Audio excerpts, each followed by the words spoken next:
हिंदी साहित्य के महत्वपूर्ण तथ्य, रचना और उसके पात्र। आकाशदीप कहानी का पात्र बुधगुप्त। उसने कहा था कहानी का पात्र लहना सिंह। रोज या गैग्रीन कहानी का पात्र मालती। पत्नी कहानी का पात्र सुनंदा। स्कंदगुप्त कहानी की पात्र देवसेना। उर्वशी जो दिनकर की रचना है उसकी प्रमुख पात्र औशिनेरी।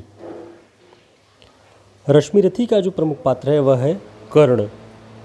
कामायनी का प्रमुख पात्र श्रद्धा और ईड़ा। रचनाकार और रचनाकार से जुड़े हुए आंदोलनों की बात करें, लक्ष्मीकांत वर्मा जी नई कविता और अकविता से जुड़े हैं। नरेश का नाम नकेनवाद, जिसमें न से नरेश ही है, और उस नकेनवाद का नाम प्रपद्यवाद भी है। शंभुनाथ सिंह का नाम नवगीत आंदोलन से जुड़ा हुआ है। केदारनाथ अग्रवाल का नाम प्रगतिवादी आंदोलन से जुड़ा हुआ है। रामविलास शर्मा जी का नाम प्रगतिवाद और मार्क्सवाद से जुड़ा हुआ है। निराला और महादेवी जी का नाम छायावाद से जुड़ा हुआ है, और छायावाद से जुड़े हुए अन्य नाम जयशंकर प्रसाद जी के, पंत जी के आप सभी जानते ही हैं। इसके अलावा रचना और रचनाकार के महत्वपूर्ण तथ्यों को देखें तो कहनी अनकहनी ये धर्मवीर भारती जी की रचना है। गंधमादन कुबेरनाथ राय जी की रचना।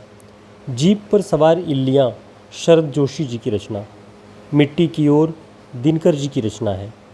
कहत कबीर हरिशंकर परसाई जी की रचना है।